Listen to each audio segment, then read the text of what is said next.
That's right, that's right. So my very definition here, uh, uh, we say, so this is from the example from last time. I want to talk about this kind of to get things rolling. We say, X and Y are in the power set of A, which I have labeled over there. We say that X is less than or equal to Y. So we say a set is less than or equal to another set and it's contained in it, right? And so I draw the arrows here. It turns out that this relationship is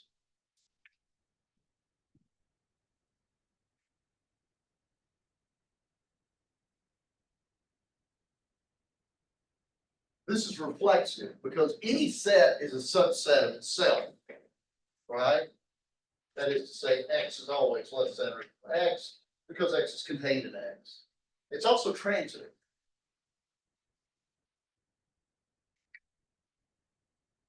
Because X is less than or equal to Y and Y is less than or equal to Z, this translates to X is contained in Y and Y is contained in Z. So if I have a set X is contained in Y and a set Y that's contained in Z, then certainly X is contained in Z. So I get X is less than or equal to Z. But this relationship is not symmetric, is it? I've drawn kind of the chart up here where the red arrow at the arrowhead is the smaller set. So I draw an arrow from X to Y, if Y is contained in X. And I use transitivity. So if you get the double arrow, so 1, 2, 3 contains this, contains this. So 2 is less than or equal to 1, 2, 3 as well, right? The transitivity means I can follow the arrows in a certain sense. There's a couple things to notice about this. One Sophia brought up. There's things in here that are apples and oranges that you can't compare. This thing and this thing can't be compared. These two things can't be compared, right? Because neither one of these contains the other one, right? So there's lots of things in here that can't be compared. And it's also, we can see from this, this is not, the relation is not symmetric. Because, for example, 1 is less than or equal to 1, 3, right? But the other way around isn't true, is it? Right? 1, 3 is not contained in 1. So this is reflexive and transitive, and not symmetric.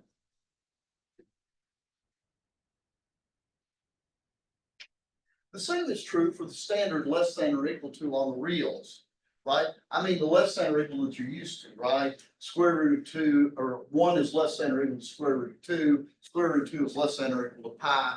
That natural order on the real, that's also reflexive because any real number is less than or equal to itself, right?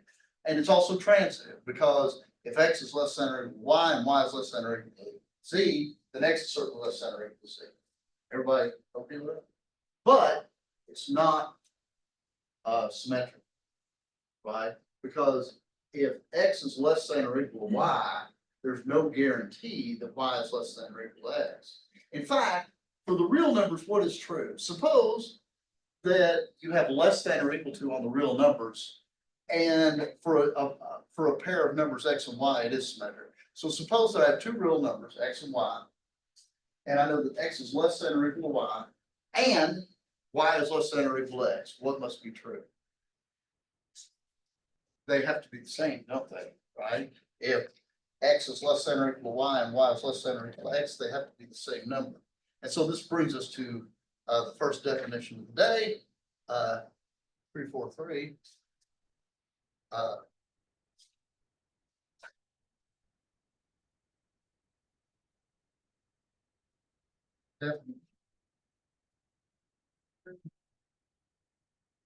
Let R be relation on S. We say R is anti-symmetric. Say it's anti-symmetric if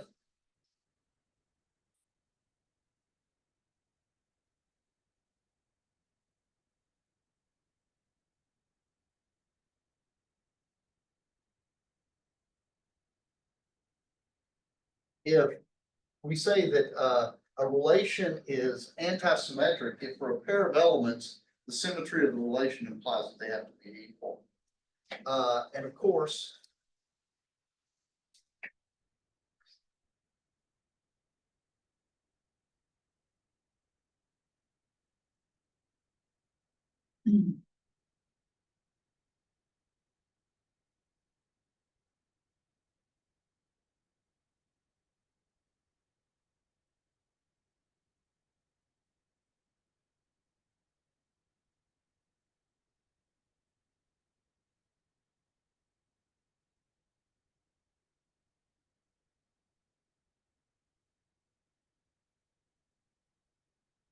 both these examples I've talked about this morning are anti-symmetric. The standard less than or equal to relation on the real numbers and set containment.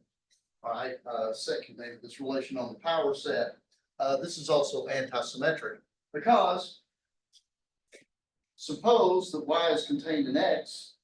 So you've got two sets, x and y is contained in x and x is also contained in y. That is actually the definition of what it means for two sets to be equal, right?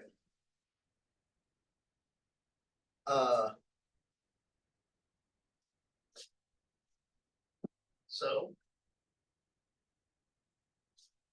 if you have a relation on a set that is reflexive, symmetric, and transitive, called an equivalence relation.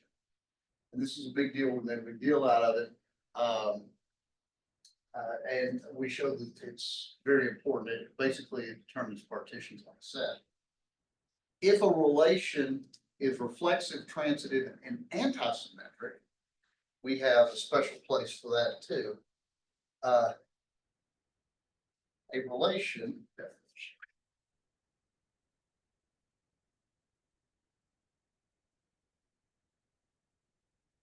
I am going to start writing this way.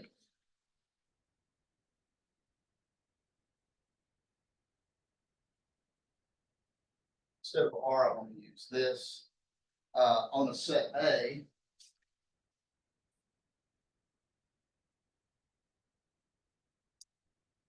is called a partial ordering.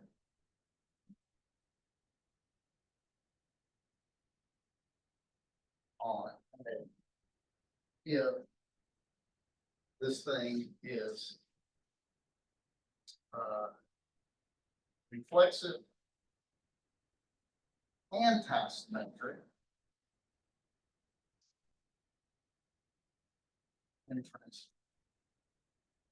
So like the equivalence relations, it must be reflexive and transitive, but instead of symmetry, you get anti-symmetry. A set A equipped with a partial ordering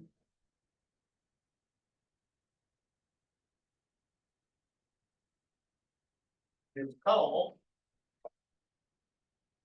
surprise, surprise, a partially ordered set.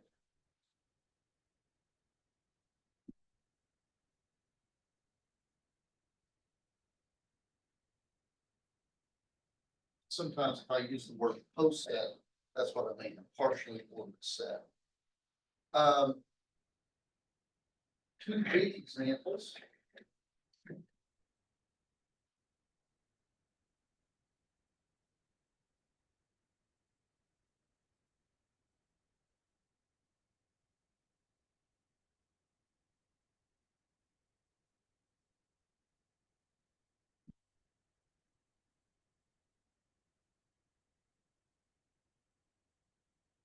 With the standard less than or equal to that you're used to from the old days. This is a partially ordered set.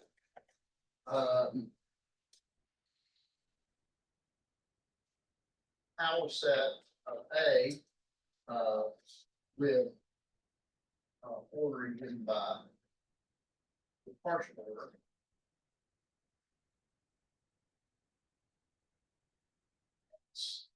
So let's say y, if and only x is contained in y, is a coset. Here's another example.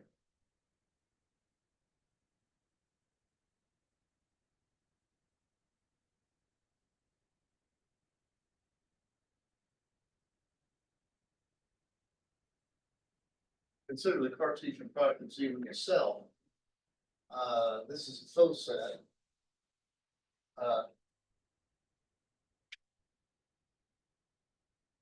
With determine phi.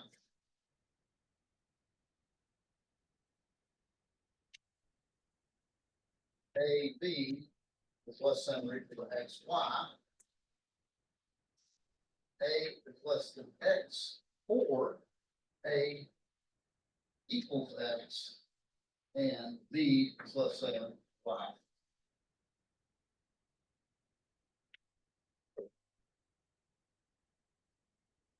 These are all three examples, and this one you've seen from your homework that's due this week. You'll also see a problem with this on the next homework. By the way, it's like on Sesame Street, one of these things is not like the other. Can anybody, this is very fast to notice, right? But does anybody know a striking difference between 1 and 2?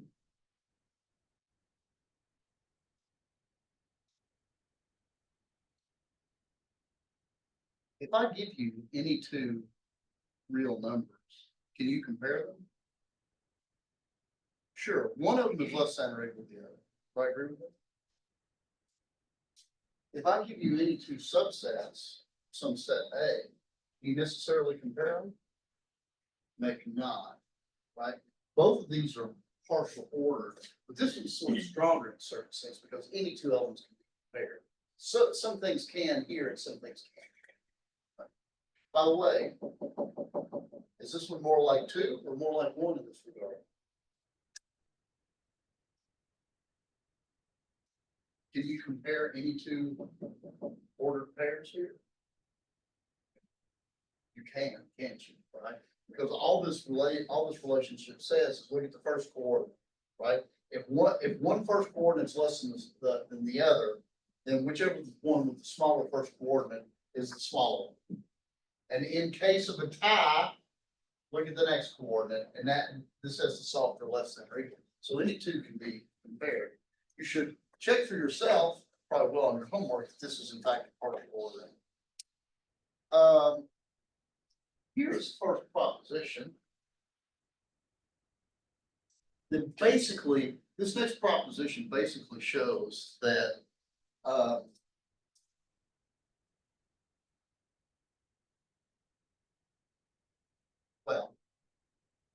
this will have some consequences later, but this is kind of neat inductive proof to kind of start things off. Let's suppose that A is partial order set.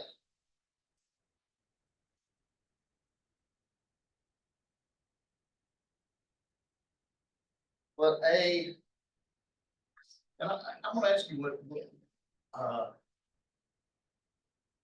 what's your intuition here is. Sometimes we write this, A is the set, and this is the partial ordering on it.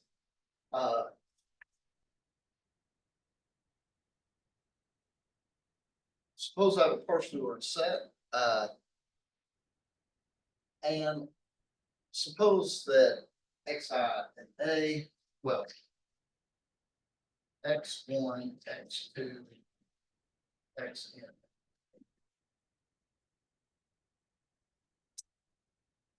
Now let's suppose that X1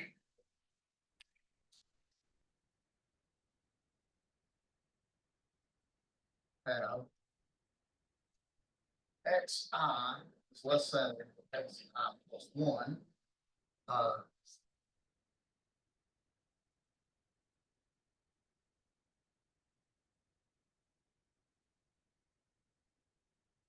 And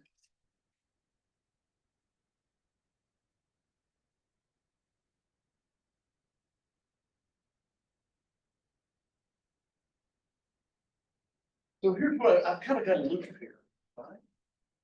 X1 is less than X2, X2 is less than X3, blah, blah, blah. Xn minus one is less than Xn, and then Xn is less than or equal to X1. So it kind of goes in a loop, right? What conclusion do you suppose we can make here?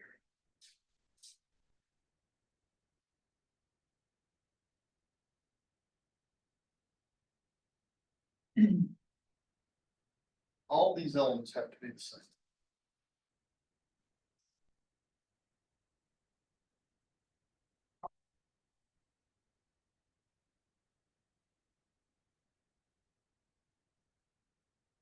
So you can't make a loop in a partially ordered set if they're all comparable this way. This is kind of intuitively obvious, but I think that we should be careful and prove this. Let's do this by induction.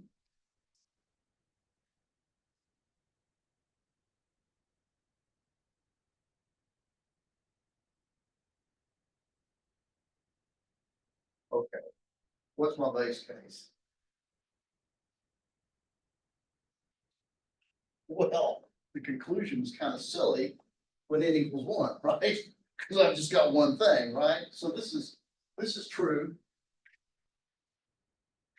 for n equals one because there's only one freaking element, right? So of course they're all the same. Right? I better do another base case.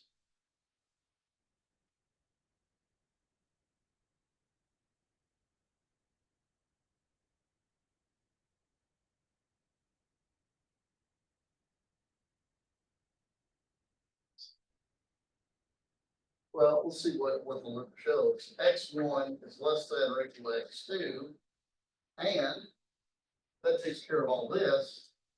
And X2 is less than or equal to X1. Right? That's the case for X2. Somebody tell me why we know now that X1 equals X2.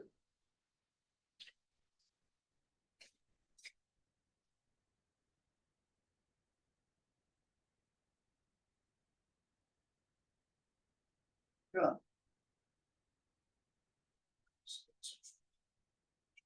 That's right, because of the anti-symmetry of partial ordering.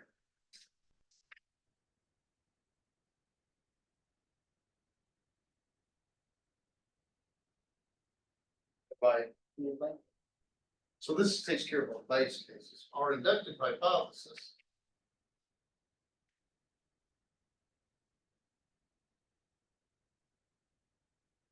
suppose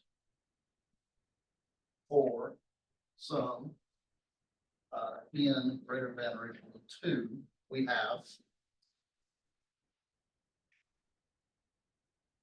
x1 less than or equal to x2 less than or equal to less than or equal to x n minus 1, so x n which is less than or equal.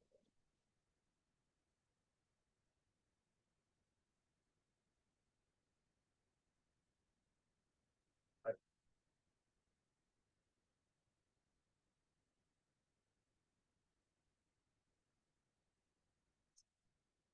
Now, I just finished my hypothesis. Implies that x1 equals x2. So my inductive hypothesis for some n greater than 2, this collection of inequalities gives you that they're all the same. Now, let's look at the next step. We've got to build a ladder. Now suppose this is kind of a cool little induction that we have x1 less than or equal to x2 less than or equal to xn less than or equal to xn plus 1 less than or equal to x1. Now, transitivity allows us to remove that last. So I'm just going to temporarily pull this out. Notice that if x1 is greater than or equal to xn plus one, which is in turn greater than or equal to xn, then x1 is greater than or equal to xn. And we can collapse this.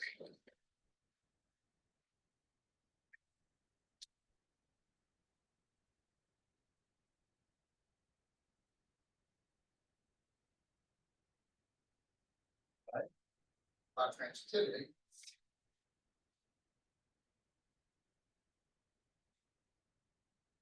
I just skipped over the xn plus one, right? But this is the inductive hypothesis, right? Because the inductive hypothesis says if you have a chain of these n things like this, then they're all equal.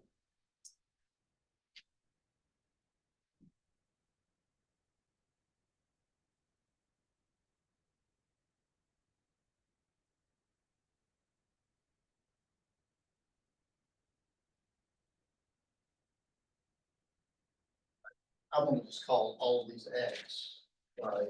Just for brevity of notation, right?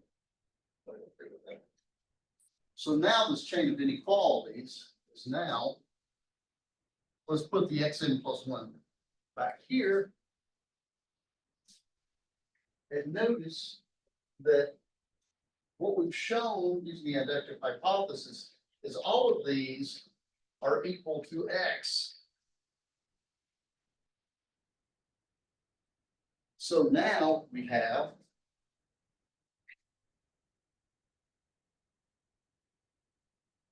x is less than or equal to xn plus one, and xn plus one is less than or equal to x. Right? Xn plus one is greater than or equal to x, and at the same time is less than or equal to x. And this is the base case too.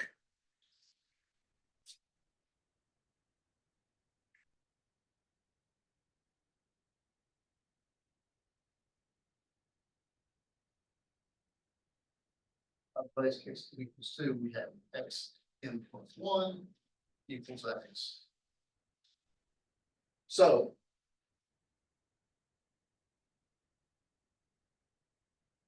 we already knew all these are the same, and now we throw xn plus 1 in as well, done by induction. Okay. Any questions? Okay. Of course, these partial ordering, putting things in order in math is very important. And we're going to talk about some things that may or may not happen with some partial orders. So, definition.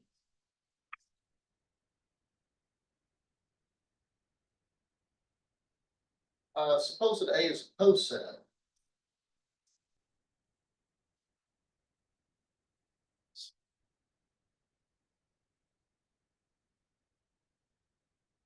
And A and B, different elements. A.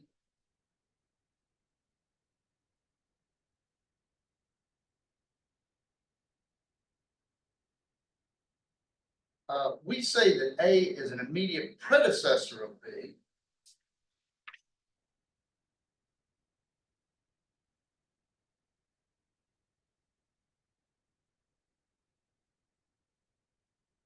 Immediate predecessor.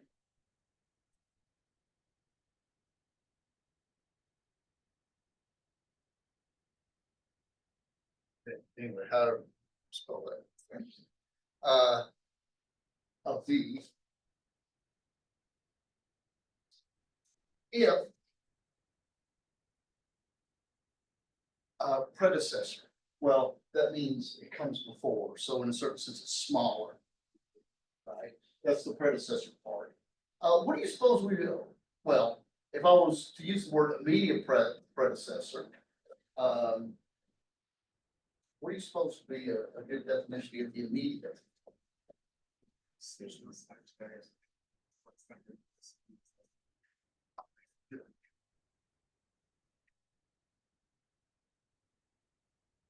There is no C in A between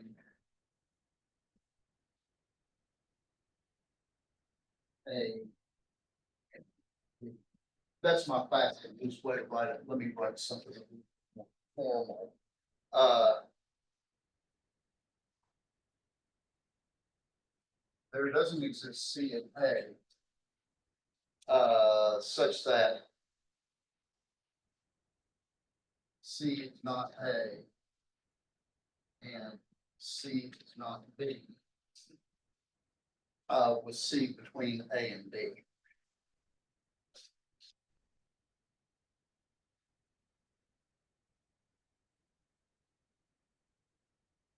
That's something more formal. There are many ways to write it, but there's no C not equal to A and B that is both greater than or equal to A, less than or equal to B. Right? So you can't wedge a C in there. So let's look at some examples. And of course, the first thing to ask oneself is are there examples of immediate predecessors? Does every partial ordered set, if you have an element, does it have a predecessor? Example.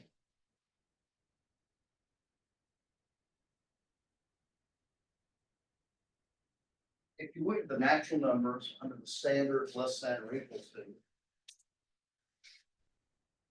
what is the immediate predecessor of 17? 16. Right. And in fact, every natural number has an immediate predecessor with one exception. One. Every n greater than or equal to has immediate predecessor.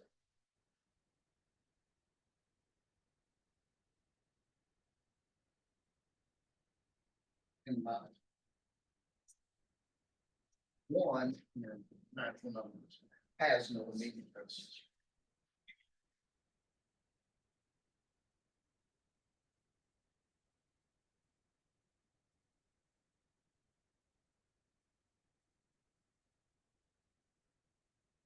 Another example.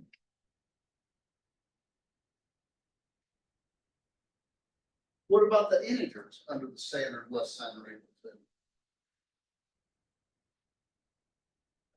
Everybody has to be.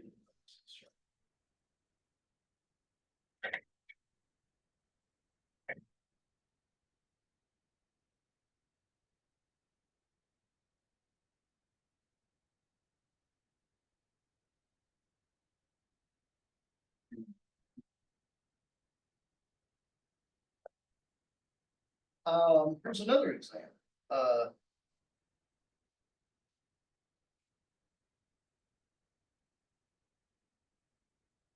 Okay, so here's a couple of examples. This one, everybody has an immediate predecessor except one, which is in certain sense the smallest natural number. And the integers, everybody's got an immediate predecessor. How about the other extreme? Can anybody give an example of a partially ordered set where no element has an immediate predecessor? Okay, that's a good example. Again, I'm doing the same standard inequality for real numbers. No element has an immediate predecessor.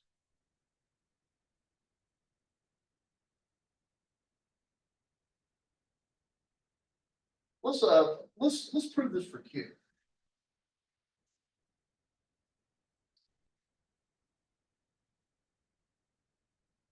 How would you do this?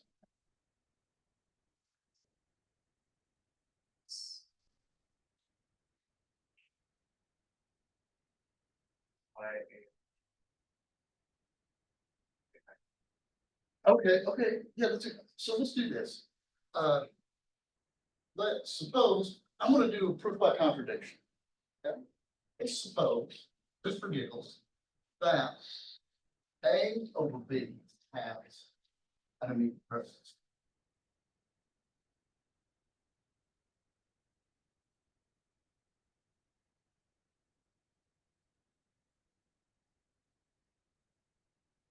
Um, Let's call it steel.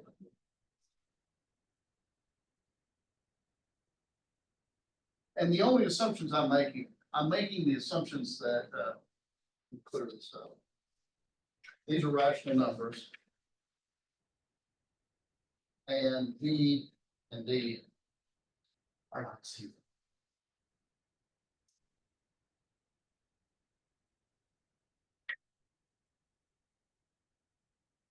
Any idea how to contradict this?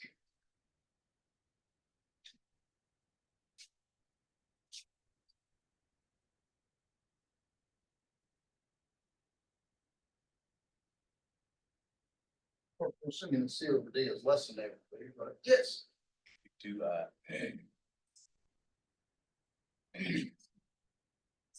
E B plus one and G.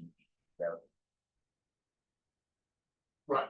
So let me, do y'all remember in the old days, maybe in calculus or something, when you had an interval like this, what do? You compute the midpoint, right? Anybody, basically the midpoint is just the average of the x, right? So let's consider.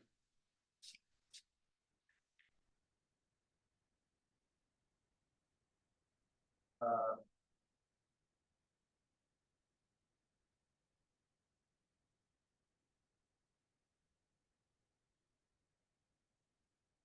isn't that how you compute the midpoint?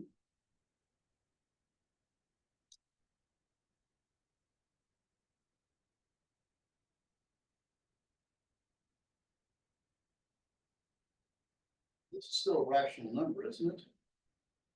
Right, because actually this number is, I only write this in this complicated form so that I can prove it's a rational number.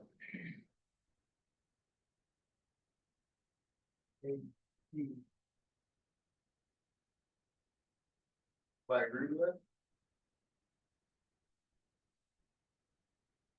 Notice the numerator is an integer, the denominator is an integer, and the denominator is not zero, but B and D and two, not zero.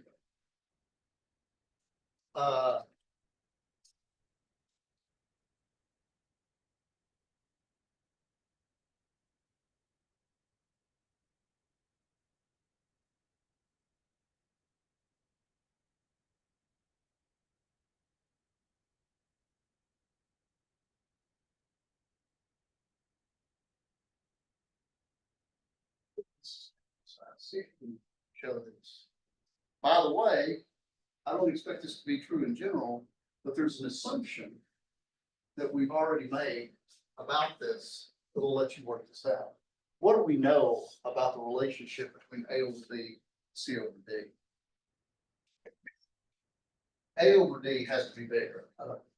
I'm sorry, A over B has to be bigger.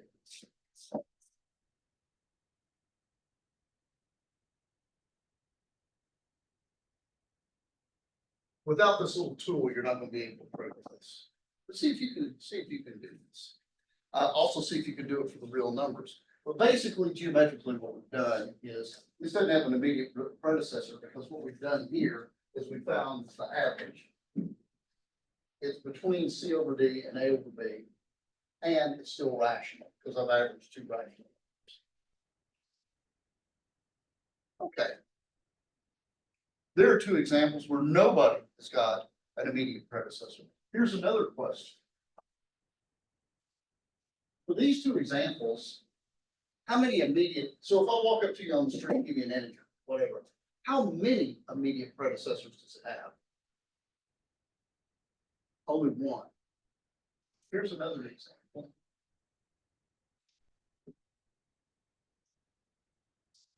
Let's go back to the example of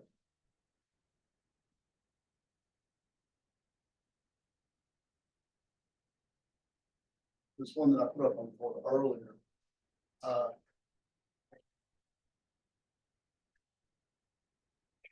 Where I'll remind you that x is less than y, if and only x is contained in y. How many immediate predecessors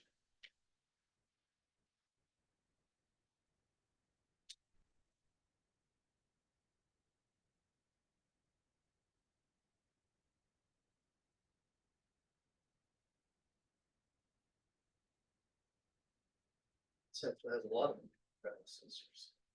It's got three of them, doesn't it?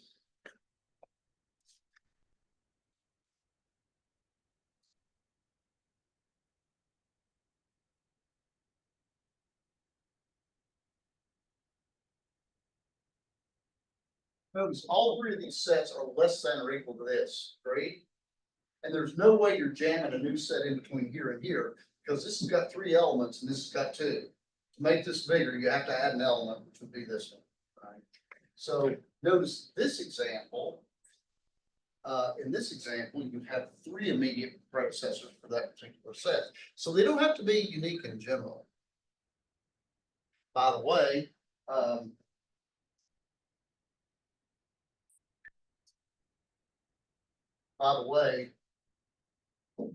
notice, can you compare any of these? You can't compare any of these. Notice in my examples, where I only had one immediate predecessor, we had a total ordering in the sense that every two elements could be compared. With the power set, there are a lot of things that can't be.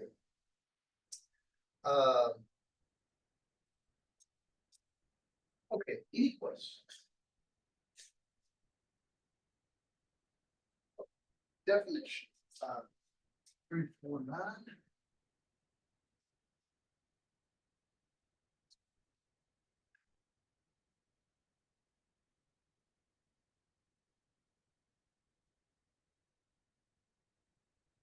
But it would be a post set and be a subset.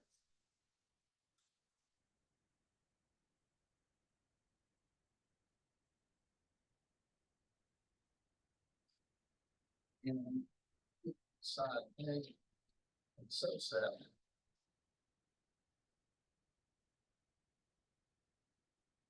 We say that A is an upper bound,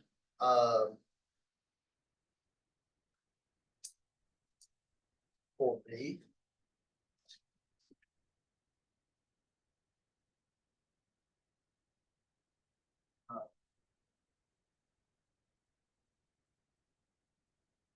We say the element A is an upper bound for B.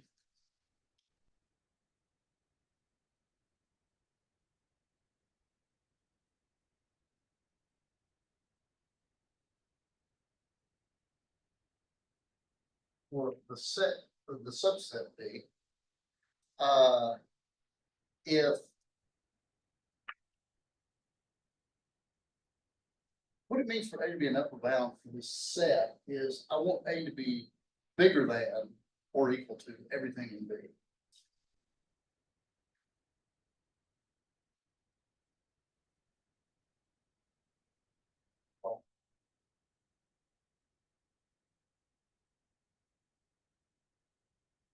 In a similar fashion, A and A is a lower bound.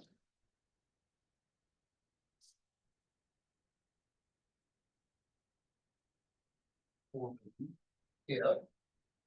Anybody want to guess what it should mean to be a lower bound?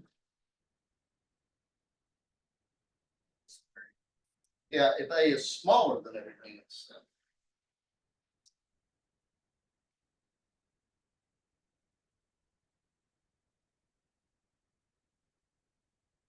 Additionally, we say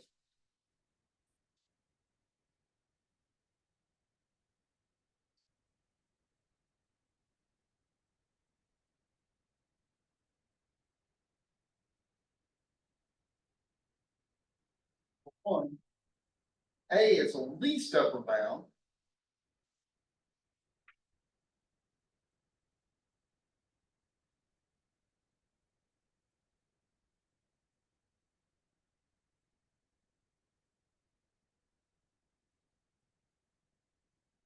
For supremum.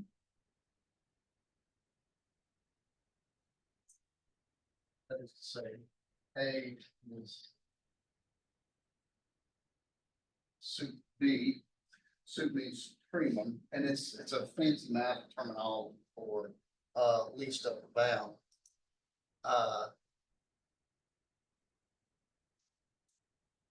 Okay, least upper bound. Well, if I'm doing my definitions right, a least upper bound should be an upper bound. So first of all,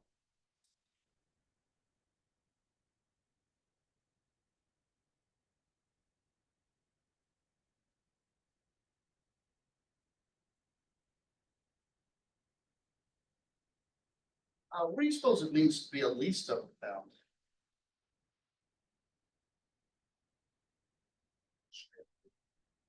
In a certain sense, this has to be the, yes. Should A be, should the largest element of B be your predecessor of A? That's pretty clever, but here's the problem. There are weirdo sets that I could make where B doesn't have an largest element. Right, so, so I'm gonna say that this is a least upper bound, so this covers the upper bound part, A is an upper bound. And A is less than or equal to X for every upper bound X of B.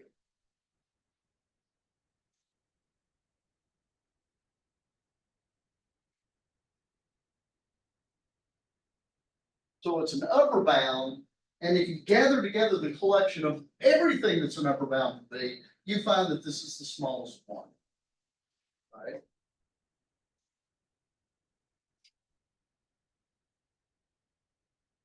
Number two, I'm going to come at this from the bottom too. A and A is a greatest lower bound.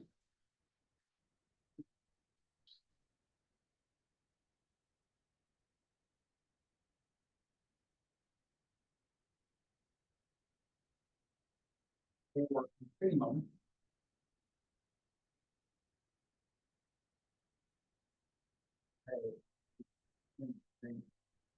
So again, fancy terminology for greatest lower bound. By the way, how many of you have ever heard that before? Greatest lower bound, least upper bound. Have you ever heard these concepts before? Okay, well, welcome to them then. If A is a lower bound,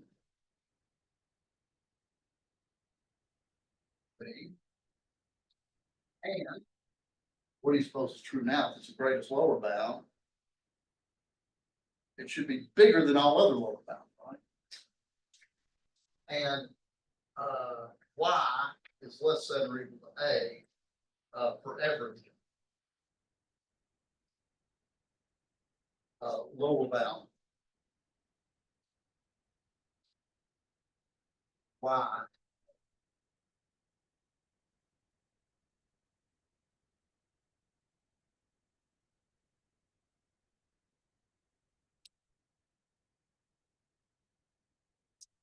So let me give you some examples. Oh, by the way, a partially ordered set may or may not have a least upper bound or greatest lower bound, an infimum or a supremum. So let's let, for example,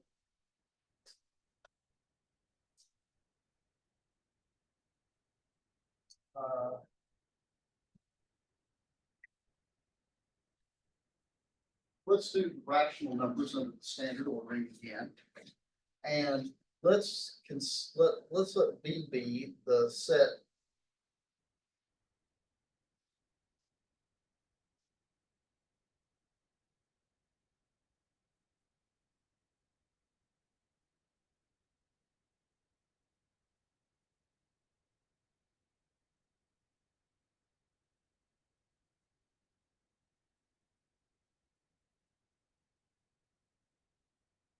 Okay, my set is the entire collection of rational numbers, and B, I'm just going to think about rational numbers that are between 0 and 1.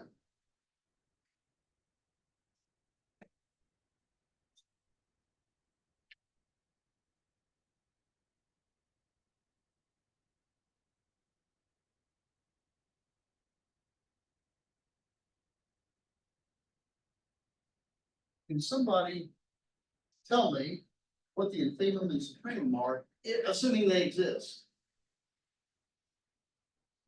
Zero and one. In that order, right? That is correct. Okay, first of all, let me ask you, is zero a lower bound, right? Yes, because everything in B is greater than or equal to zero, right? In fact, strictly here, but certainly this is a lower bound. Everybody agree with that? Could the infimum be any bigger? No, because if you had a slightly bigger rational number, because of the way this is set up, if I cut that rational number in half, it's smaller. So this really is the biggest possible lower bound. Right? You can give the same argument for one. One is the supreme. Everybody agree with that? By the way, what's the difference here, though? There's actually a subtle difference. Here's supremums. Right, this is in B. And here the infimum is not. Everybody agree? So this illustrates that this set actually both has an infimum and a supremum. But one of them's in the set and one of them isn't. How about this?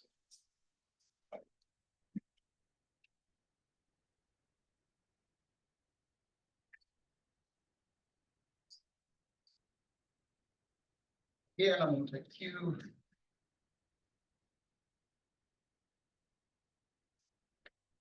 Let's do this.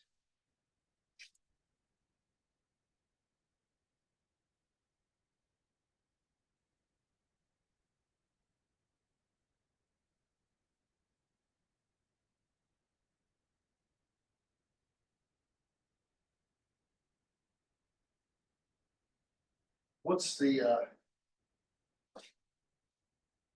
infimum?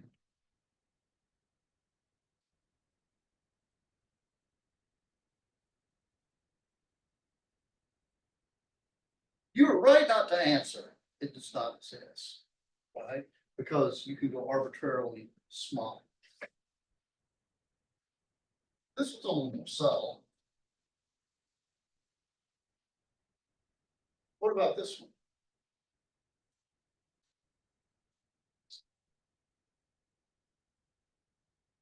Looking at the collection of all rational numbers less than or equal to pi. By the way, I could have said strictly less than pi, couldn't I? Because pi itself is not rational. But what about it? Awesome.